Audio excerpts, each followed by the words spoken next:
the camel metaphor, like many other great things we cherish, were not originally invented by ourselves. We picked it from a Harvard Business School, Harvard Business Review article, which was titled about, hey, founders, you should build camel companies, not unicorns.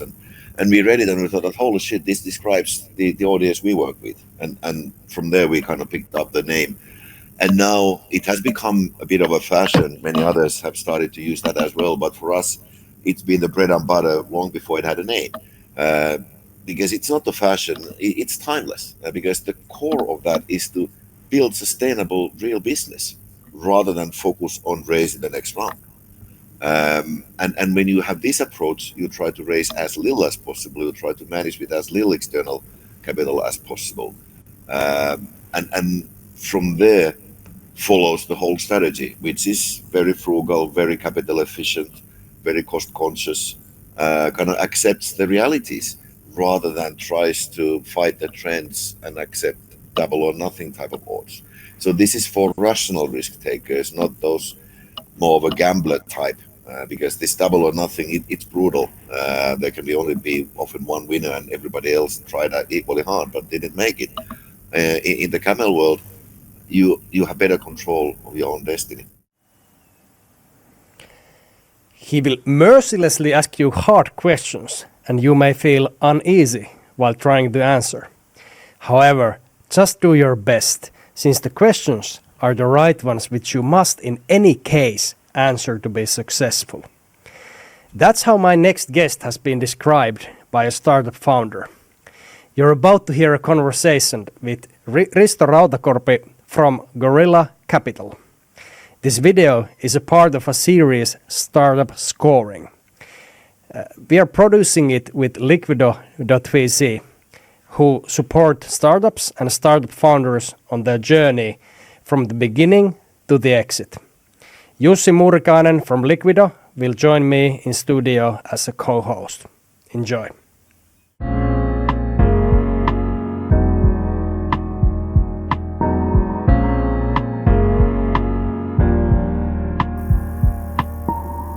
Yes.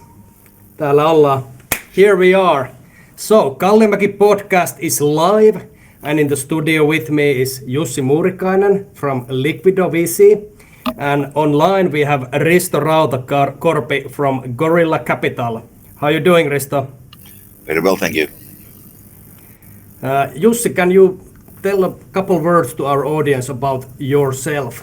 Let's keep it all very short. We have maybe 25 minutes or so. So this is gonna be a short and sweet beginning podcast for today on startup scoring. Yeah, I've been in startups for 17 years and nowadays helping startups and startup founders as working as a sort of a startup architect in the companies. And Risto, can you give a little heads up to our audience of Kallimäki podcast? They're mostly LinkedIn Live people there who are wondering what are we talking about here on startup scoring, and what's your position on Gorilla Capital, and what's your expertise? Well, I'm one of the founders of Gorilla Capital. I have been full-time in the startup world for the past 15 plus years. And under the Gorilla name, we had now worked for 12, 13 years. We initially started as an accelerator and then morphed into an investor. And now we are on our third fund. In total, we have invested in over 100 companies so far. I've had a few exits already. And I know enough to understand how little I know. That's a great way to put it. One thing I noticed when looking at your website of Gorilla Capital is that a lot of your business partners say, these founders of companies, say that you have a way of asking brutally honest questions. So could you give us some examples of what might be a brutally honest question to a founder that really goes under their skin maybe, but may reveal something great about a business? Well, hard to give an example now out of the blue because it's always very context dependent, but my goal is always to understand, and I don't give up until I do. Or then I have to conclude that they just don't have the answers. And I guess that's where that comment is coming from. That I expect them to know what they talk about, and I don't let them off the hook easily. And where would you say that you've got this experience from over your career? Where have you learned most these skills that you need now in Gorilla Capital? It's a combination of many things. It's personal experience, but it's an endless hunger for learning, to learn from others. So I have two academic degrees on the background, but I think I have at least an additional one from this startup stuff. I've read many books. I've listened to many podcasts and read articles because I really want to understand, and I want to learn from the people who know more than I do. So what I have today is kind of the combination of that, decades of own experience, plus open eyes and ears to learn from those who know more. I have actually a strong recommendation for us that are getting this gray hair actually to work with startups, because that's one of the ways you can always update your system. Do you agree with that? Well, that's a way to kind of stay young because startups, by definition, are trying to find answers to the questions where no existing answers, where no answers exist, um, and they are always in the front line, taking advantage of the newest stuff. So in that way, you stay up to date. What's the market right now in terms of deal flow, for example? Does it feel like there is an increased or decreased deal flow right now? What's the general atmosphere on startup funding right now? Well, the market certainly is tough for anyone to raise funds, whether it's raising funds for a VC fund like ourselves. We've been fundraising for over a year now. So speak from that experience, but it also seems to be extremely tough for the startups. Um, we've never seen before a situation we have now seen. There were actually two companies in Sweden to whom we committed. We are often the first to commit, so we are used to having to wait for the rest of the round to come together. But now, after 6 months, the founders still could were not able to raise the rest of the round, and they had to give up. They filed for bankruptcy. So money is clearly extremely tight. It's a good time to be an investor. So our deal flow is better than ever, both quality and quantity. It's a sum of many things. Probably our own experience and reputation and the brand recognition, all that contributes to that. But also the market is hard, and there are not many parties who are actively investing, and we are one of those. So that certainly helped us to get their attention. Yes, and I can agree on that. 17 years in startups and 50 plus rounds, and now it seems that, of course, the best companies always get the funding. I still remain that, but then it takes more time and effort to get the rounds done. So there is no easy money at the moment at the market. But maybe we should go to, because Risto and I had like a good pre-discussion about the scoring itself. Shortly about the Camel strategy, I would like to ask, describe it for the audience, because you are famous of that wording. Well, the camel metaphor, like many other great things we cherish, were not originally invented by ourselves. We picked it from a Harvard Business School, Harvard Business Review article, which was titled about, hey, founders, you should build camel companies, not unicorns. And we read it and we thought that, holy shit, this describes the audience we work with. And from there, we kind of picked up the name. And now it has become a bit of a fashion. Many others have started to use that as well. But for us, it's been the bread and butter long before it had a name. Uh, because it's not the fashion, it's timeless. Because the core of that is to build sustainable real business rather than focus on raising the next round. And when you have this approach, you try to raise as little as possible. You try to manage with as little external capital as possible. And from there follows the whole strategy, which is very frugal, very capital efficient, very cost conscious, kind of accepts the realities rather than tries to fight the trends and accept double or nothing type of odds. So this is for rational risk takers, not those more of a gambler type. Because this double or nothing, it's brutal. There can be only be often one winner, and everybody else tried that equally hard but didn't make it. In the camel world, you have better control of your own destiny. Yes, I would say that it's also about, we have been talking about PowerPoint companies. Yeah. So this is not about those. And I think that they have a pretty hard times at the moment to build the case. So more like you try to find the companies that do sales, are really like market oriented, try to find the product market fit even before getting any funding and so on, instead of just building good decks, slide decks for the investors. Yeah. I just watched an interview of Jeff Bezos, and he really emphasized that PowerPoint is a sales tool. If you have a meeting, internal meeting in a company, you should actually do a memo.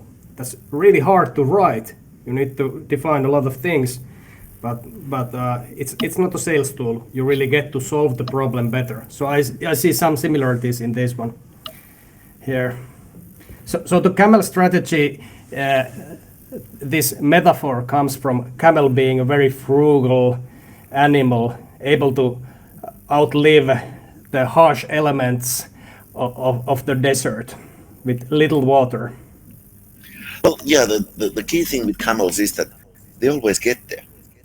Rain or shine, they get there. And because they never know how long trip they have to make to get to the next oasis, they have to be very economical with all the resources, with the energy and water and whatever, to make sure that whatever they happen to have is enough to get them there. And they don't try to fight the environment. If there's a sandstorm, okay, they wait. They get into this shelter position and just wait for the storm to pass, and then they continue. Um, but what is a misconception that the camels are slow? Mm, Camels don't waste energy. So if they are not in a hurry, there's no need to rush.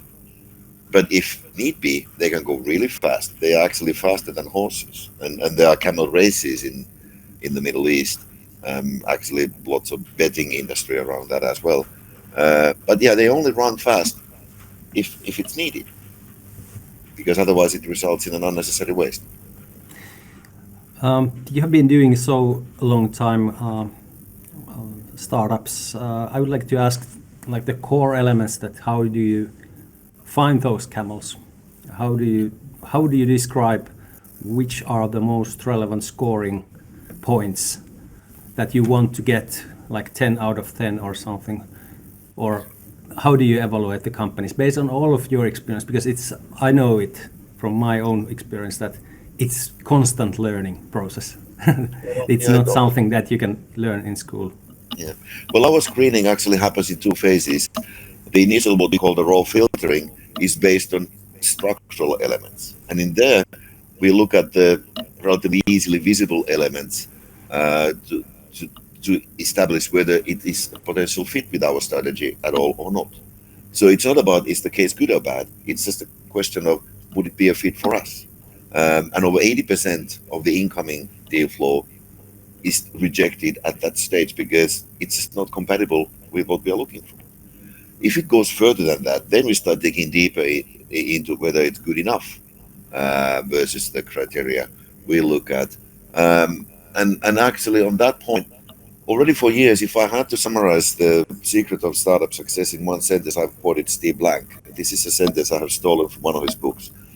The difference between winning startups and those who lose is that the winners understand why customers buy. The losers never do. And that skill is the single most indicator or predictor of the eventual success. So we dig deep into that. So do the founding team or the founder himself, him or herself, have that ability and passion to understand the customer problem and understand what makes the customer buy. If the founders have that, the rest is basically just work. Yes, you can mess things up in a million ways, and I'm not trying to over trivialize that there are challenges on the rest of the journey as well. But that is the single most important element. If you have that, the rest can be done. But if you don't have that, nothing will help you. I'm giving an example of our own deal flow. There was a company that we were having this scoring process and discussions, and then we asked the question that who are your customers? And the answer was B2B.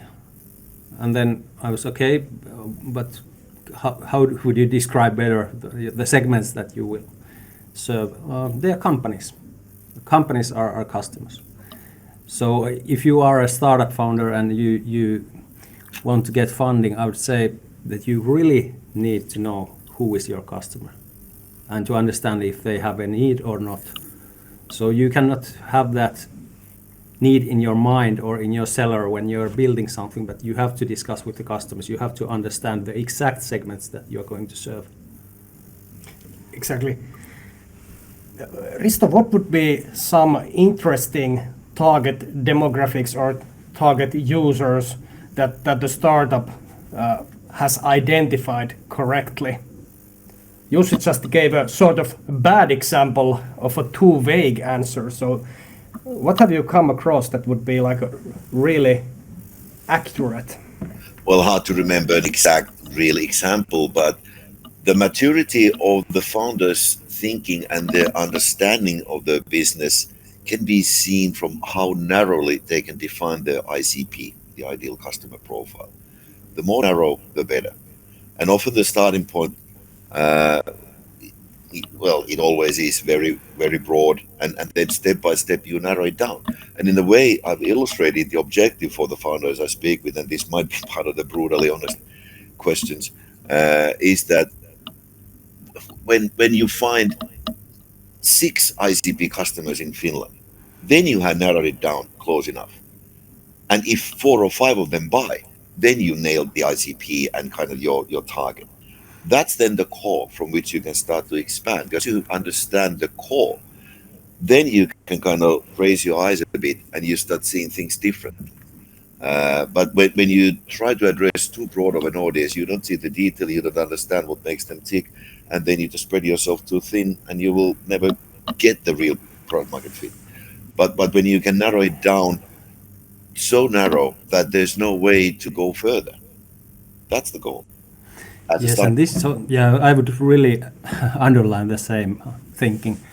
And then if you find that, then you can scale also globally, because then you know the exact customer profile that you want to search from abroad. And this is many times that the founders think that they have to bring the investors like really, really big numbers and market potential numbers and figures. And that's not the point. Everybody wants this This is for everyone. product, not customer. Let's talk about our product. Yeah.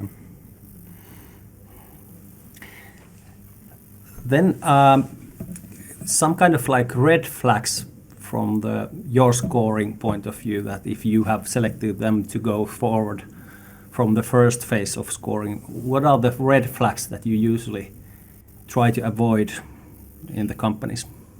Complacency, complacent attitude, lack of humility, because this is a learning game. So the early stage, and we are an early stage investor, later stage might be a bit different, but in the early stage, it's all about learning, understanding who is your customer, getting to the product market fit, all that. You need to be humble to be able to learn.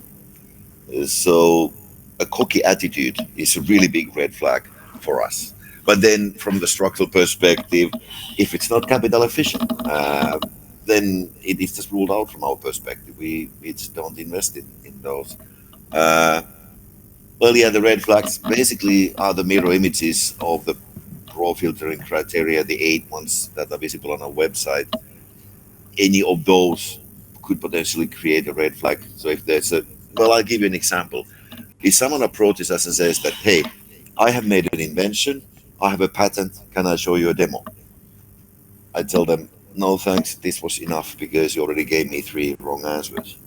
We don't invest in products. We are not the target customers, so seeing a demo is kind of meaningless because we might have an opinion, but it's useless because we are not their customer. So the focus needs to be on the business, not product or the tech. Very good answer.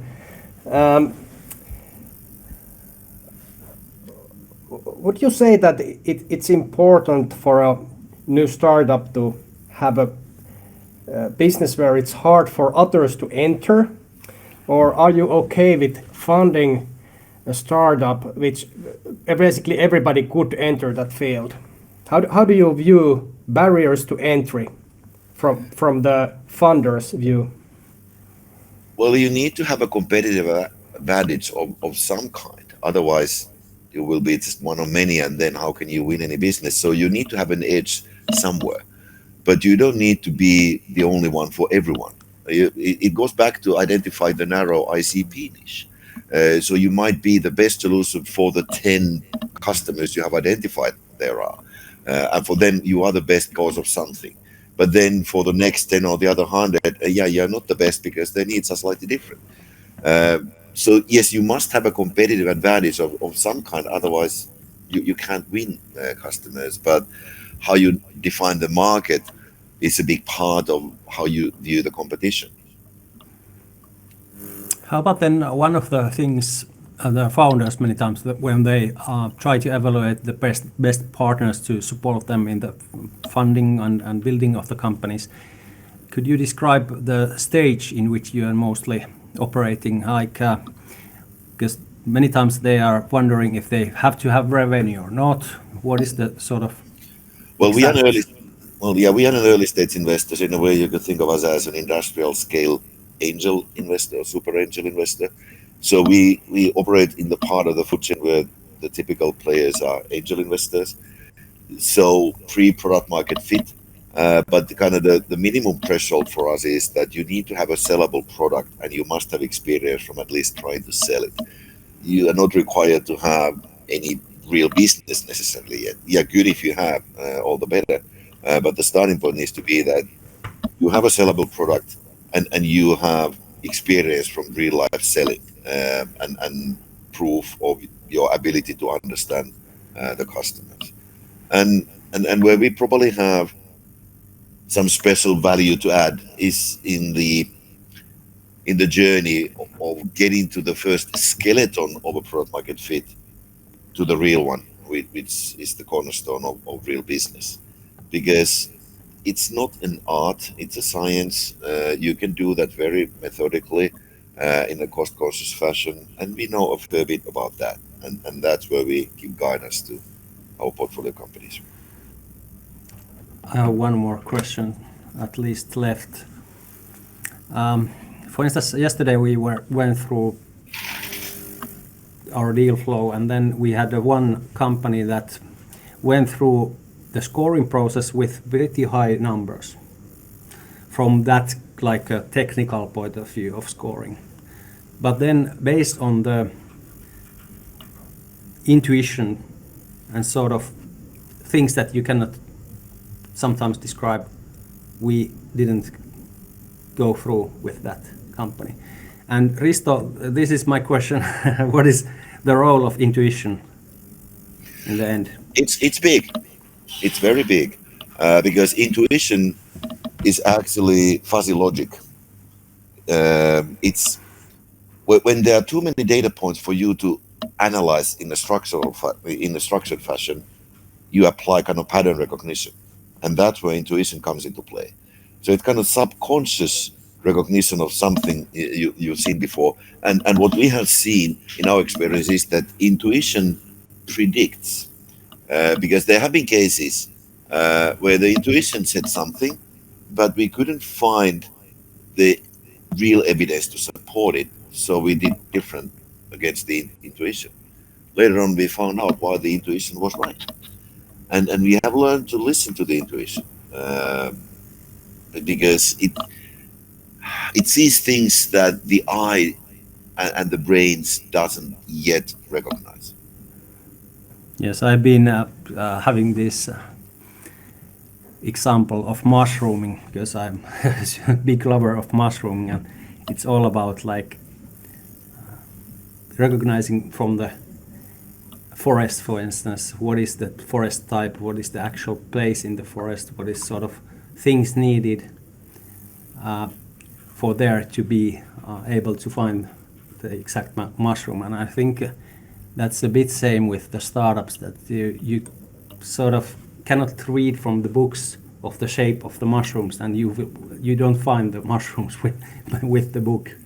But when you learn sort of the environment and know the places where you see those exact things that you want to find from, then you find the best ones.